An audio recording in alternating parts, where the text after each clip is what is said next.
Hi, everyone. So I guess you've all heard that there's a global pandemic going on. I'd be a bit worried if you didn't notice. And I want to talk about my first lockdown. So my first lockdown was very productive. And it started a little bit like many people's lockdown. It started with a simple cake. And this was because for the first time I had a lot of time on my hands. And before I never had time to bake cakes and all these things. So this then proceeded on to a more fancy cake. It was a really delicious raspberry cheesecake. It was super good. And this was around Easter time. So this progressed on to an even better cake. This was a rabbit cake. And there was a lot of sugar in it, really a lot of sugar. And I couldn't eat it, but my boyfriend ate the whole thing by himself. But seeing as we were in the vibe of Easter and feeling quite creative, we moved on to, painting some Easter eggs and bringing in the Star Wars theme, as you do for Easter. And again, so much time on our hands. I used to go out to restaurants and see my friends and all these things. At this point in time, we had nothing else to do and we have no TV. So I moved on to making a table. So I bought the legs, I made the frame. As you see, I turned my entire apartment into a building site and I was planing in the apartment. I bought a planing machine. I'd never even heard of what a planing machine was before, but here you see the result. That's my dining table. I'm super proud. So I'm in the vibe of, understanding a bit of carpentry. I bought a jig set. I didn't even know what a jig set was before, but here you go, learned something new. And because it was lockdown, we got some cats and we moved on to making a cat toilet.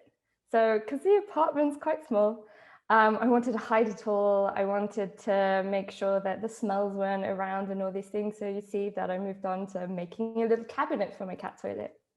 Now here I got a little carried away because I made it high tech and I put a motion sensor in it with fairy lights and an air purifier, as you do.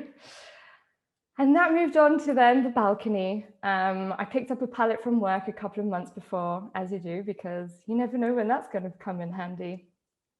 And I was looking online how you could maybe buy some cushions that will fit the pallet specifically. And what I realized, it was super expensive. So I was like, maybe I could do this myself. I'm already in this, I can do it all myself kind of feeling. So I looked it up, I bought a sewing machine, and I just made them, and this is my result. And I had some material left over, and I thought, well, my boyfriend has a bit of an obsession with Hawaiian shirts, so why don't I put the two together? And this was the result.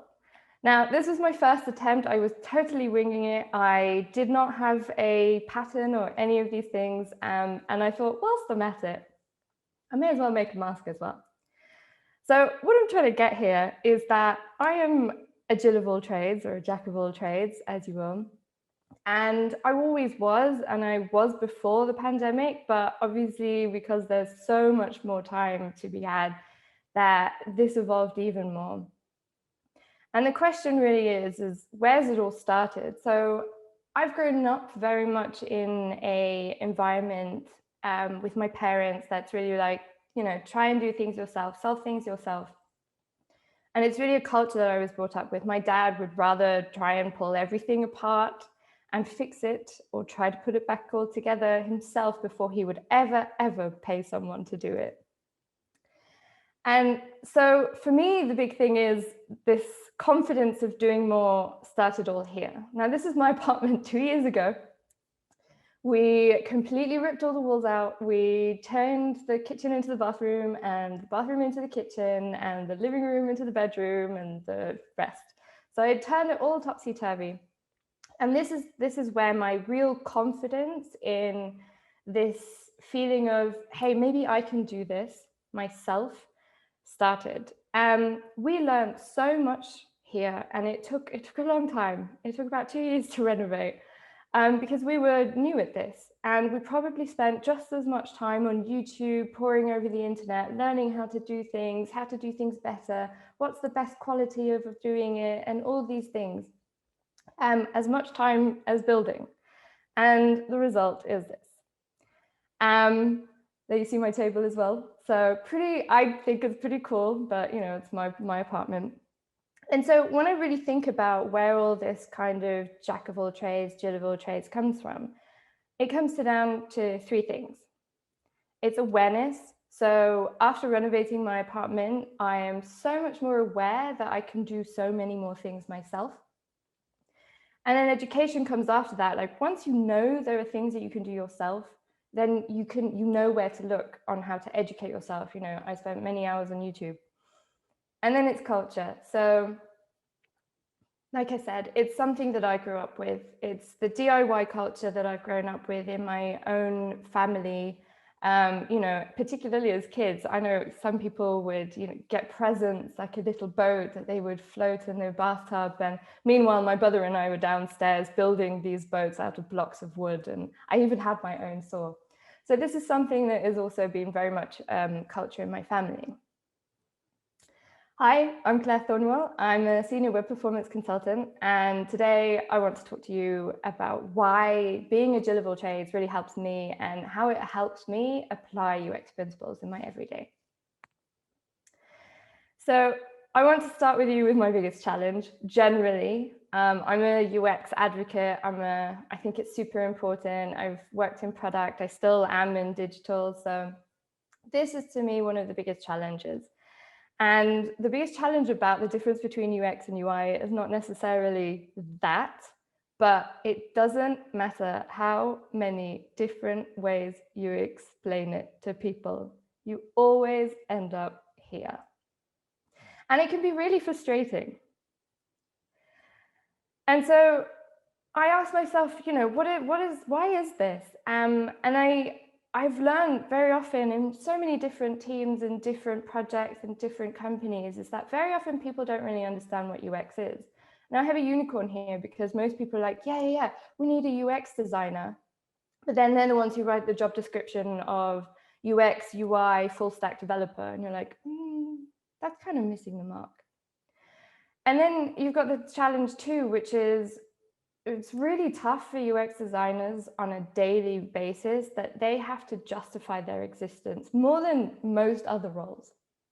And there's always, what is the return on investment here? What is the real value? And I think that's a big challenge that UX designers face, but also I face, when I'm trying to convince people that we need a UX designer. I've worked in a product team without a UX designer. And having to convince head of product to get a UX designer, which just baffles me.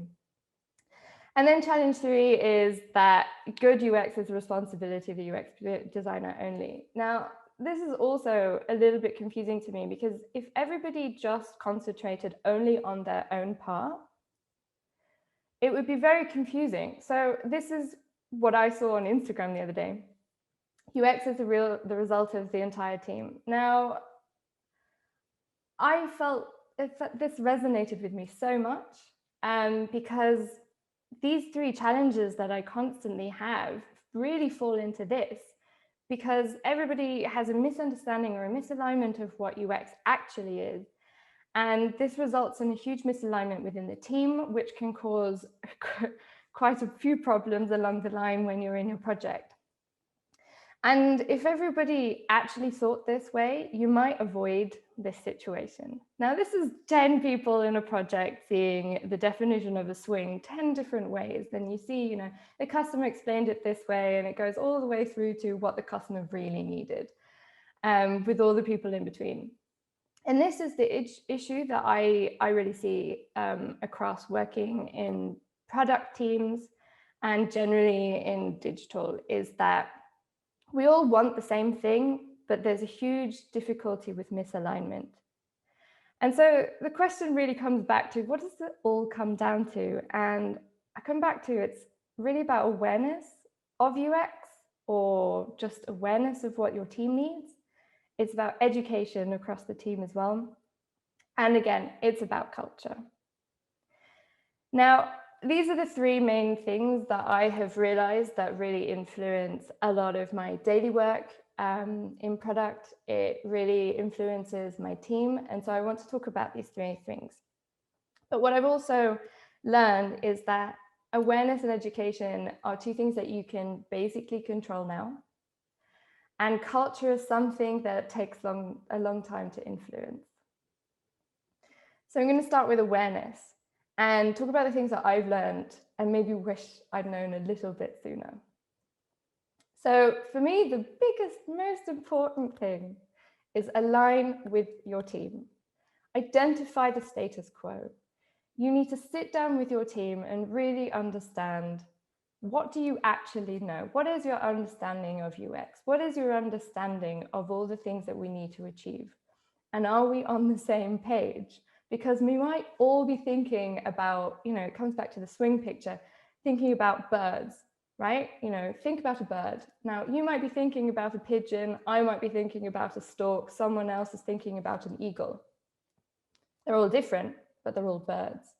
So this is where it comes back to, what exactly is UX? So understand and identify what the status quo is. And then another thing that I found super, super interesting and super important is know what your team's needs are. And this is where Jill of all trades really comes in. The more I know about what my team needs, and I mean also on a technical basis. So the more I know, for example, what a front-end developer needs, the better I understand how to do my own job. And so I'm not saying become an expert front-end developer and become an expert back-end developer, but what I'm saying is it's super important that you understand what they need to deliver, what they need to be successful in their roles. And you can bring those two together and then define some team principles. Now, I found this to be super helpful because it constantly brings you back to what the team's goal is. And it acts a little bit, you could argue that it acts a little bit like personas. Now, personas are just there as a tool to constantly bring you back to say, hey, wait a minute, is that what our persona really wants? And these defining principles really are similar that way, that you might go off on a tangent and say, hey, actually, that's not what we defined. Let's bring it back. And the last thing here is that I think it's super important to be transparent. Now, I have found, particularly in the past as product manager, product owner, that the more information I give to my devs, the more they are invested in doing a better job. The more context they understand. So I found very often in groomings as such, I give them the context, I give them the business reason, I give them the why these decisions were made and how they were made. And with them knowing that, I've had so much more interaction with my developers. I've had so much more interest. I've had so much more even input. And maybe because they know what it's about, they then bring ideas as well and say, I see what you're saying, but maybe you could do it a little bit differently. If you don't give them this context, then they'll just deliver and not put too much thought in it. So now I'll bring you to the education part. This is really the one that sticks true to me as a Jill of all trades. Never stop learning. So teach yourself new skills every day if you can. And this is something that you'll see, with the story that I started off with. I didn't know how to make a table or a cat toilet that had a motion sensor with fairy lights. I mean, who knows how to do that? But so it's really about teaching yourself new skills on a regular basis as much as you possibly can. And then don't keep it to yourself. Share your learnings with your team. Enable your team to learn what you have. So it's really spreading, I guess, the love, if you want to call it that, and helping them to learn. And this is also something that if you are the pioneer in your team for teaching yourself new things, then you can also almost control what your team is also learning. Which brings me to be a mentor. I've had a mentor that has been super, super helpful to me. It's not only helpful in direction of career, but also trying to find your way through, what do I want to be when I grow up? And this, I think, is super important also to pay it forward. So I've got several people that I mentor, not that regularly, but they're actually old colleagues from past jobs that, were great people and wanted to stay in contact. And we share things all the time. I have a huge amount of Instagram channels that I follow that I constantly am sending to my ex-colleague. And then the last thing that I think is really important is tools can be learned, but experience must be lived. Now, this is something that really speaks true to me as well. I got rejected from a job once because I was told that I didn't know the tool. And the tool was Shopify. And I was confused by this because I've worked with Adobe Experience Manager. I've worked with WordPress and Squarespace and Wix and you name it, I've probably worked with it at some point. And the person who was employed instead of me was someone who'd worked with Shopify for 2 years, but had way less experience than me. And I just thought this was really confusing. And then I realized the person who was actually doing the recruiting also was fairly inexperienced and maybe hadn't learned this yet. So, you know, tools can be learned. I've grown up using Illustrator. And then, you know, Sketch came along. It wasn't really that hard to learn. And yes, I'm not a power user, I'm not an expert, but then Figma came out and it's all along the same lines. It's all trying to do the same thing. So this brings me to culture. Culture is super important, whether you're talking about your company culture, your family culture, your national culture, it doesn't really matter. It's all quite deeply ingrained. It's something that you've grown up with or has developed over a long period of time. So something that I find here is really important to, if you're trying to influence your company's culture, your team's cultures, really know what the business priorities are. Really understand that this will give you a starting point, because essentially I see this as a UX problem. You know, it's know your audience, it's identify who you're talking to. And with these things, when you know their priorities and you know who you're talking to, you know how to influence them, you know what the problem is, and then you figure out the solution. So this to me is quite important, because you can't be coming up with great ideas for someone who has no interest in investing in it. So I think that's super important. Also, you know, if you're trying to give an investor pitch, know who you're pitching to, know what their needs are, know what their priorities are, and that will really help you along. And then foster a culture of asking why. I have had so many times someone come to me and say, we need to make this page new. And you're like, okay, well, why? And they're like, well, because I made it a long time ago and it's old and it needs renewing. And you're like, okay, is there anything wrong with it? You know, does it not work? Is there a huge drop-off rate? You know, what's the problem there? No, it's just old. It just needs renewing. So many times, and I'm sure, you know, many of you also feel this as well. It's just change it. And particularly UX designers, you're a designer, you know, make it pretty. And it's so frustrating. And I think the most important thing that you can do is start really cultivating this culture of why, and then get other people to ask why. So this is something that I think it can be a little bit annoying for people at the beginning if why is the only thing that you ask, but until they understand that why is a really important question, keep asking. And then with all these things, you can put it together and define a plan to make that change. And again, like I said before, it's really a UX problem. Like, understand your audience, understand who you're trying to talk to or trying to convince, and then put your desired outcomes in there and basically try and solve the problem. So how did I get here? And why am I giving a presentation at a UX community event? So just a quick thing about myself. I started with a bachelor's in art and design. I then moved on to a master's in management, as you do. And with these two together, I ended up in marketing. Now, when I was working in marketing, it was the first time I'd ever come across UX. And I was like, ding, ding, ding, that is exactly what I want to be doing. And so I did a lot of research and I did a lot of courses and taught myself all these different things. And I started applying for jobs in UX. And I got rejected from most of them because most of them said you don't have the experience. And at this point in time, they wanted the experience of, you know, a degree in interaction design or a degree in human-computer interaction, which at the time I was studying didn't even exist. And I was a bit confused because I was like, right, I have the design and I have the business knowledge. So doesn't that bring it together? Never got the job in UX. So I ended up as a business consultant at a company. And actually, they then just put me onto a project as a requirements engineer, which is how I actually came about understanding what is product management. And then I realized, you know, I'm still doing UX. Everything that I do is in UX. And with this career path, and obviously with all my table making and cat toilet making, I end up here. So, you know, I'm sure many of you have seen this before as well. It's T-shaped, it's, you know, range of skills at the top and a level of expertise. And I kind of pride myself the fact that I'm a Jill of all trades and I have a broad range of skills that I have.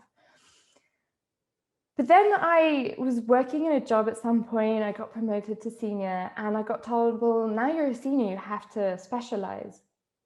And this really broke my heart because I was like, what? But I'm a specialist at being good at a range of things. That is my skill. And it actually caused me to walk away from a job because I was really confused. I didn't know what to do with it. I'm like, where do you want me to become an expert? I'm an expert at being good at lots of things. And society would have you believe that being jack of all trades maybe has a little bit of a negative connotation. And society didn't finish this sentence.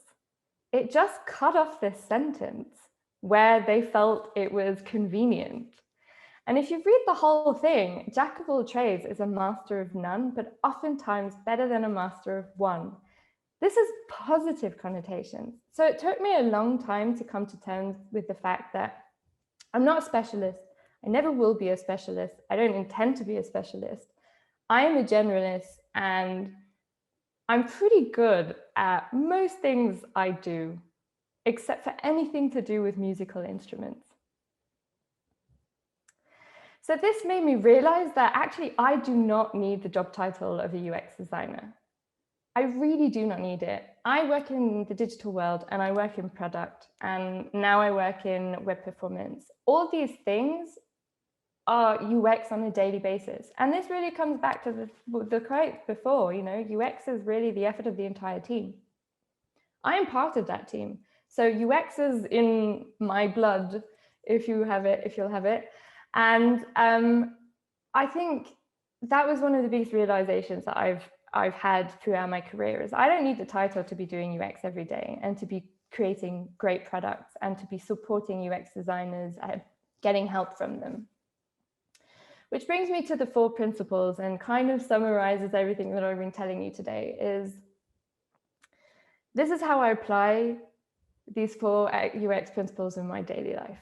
1, know your user. And I know you're probably thinking, no shit, Sherlock. It's like the most obvious one. This is nothing new, of course, but it's number 1 principle, know your user. And this doesn't matter if you're also talking about product or people. And it comes back to, as I was saying before, know who you're talking to, know who you're trying to convince. You know, if you're trying to get a pay rise from HR, don't come in guns blazing. You know, you want them to be on your side. So really know how to talk to them. And it's not what you say, it's how you say it. 2, feedback really matters. You can't improve your product without feedback. You can't improve yourself without feedback. And that's just the rule. I go out of my way to give people feedback. And I also ask for people to give me feedback. And I think that's super important. 3, context really matters. It matters in product. You can't be designing a super high tech, really fancy app that really needs something, you know, really needs fast network for a client in India who are known to have somewhat slower network. And then that's a really bad user experience for them because they're not getting the whole spiel. And this also matters, as I said before, give your team as much context as possible. And the more they know, the more they will invest. And keep it simple, stupid. I think that's just the rule of thumb for life is keep it really simple. This applies to product and this applies to life. You know, what do you understand better? Push the door.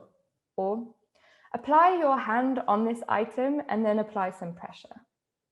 Do you really need to be saying all of that? No. So this brings me back in full circle that all these things I've learned, I've put into raising awareness. I've put into educating myself and helping other people educate others as well. And it's really helped me influence the culture.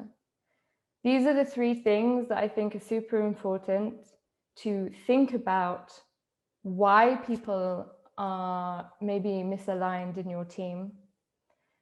And these are the things that I think, and I have learned over the past, that you can maybe help to influence. So if you enjoyed my presentation, I'm going to be speaking again at the Women Tech Global Conference in June. And this presentation will be about knowing your worth, which kind of plays into coming to terms that it's absolutely okay to be a Jill of all trades.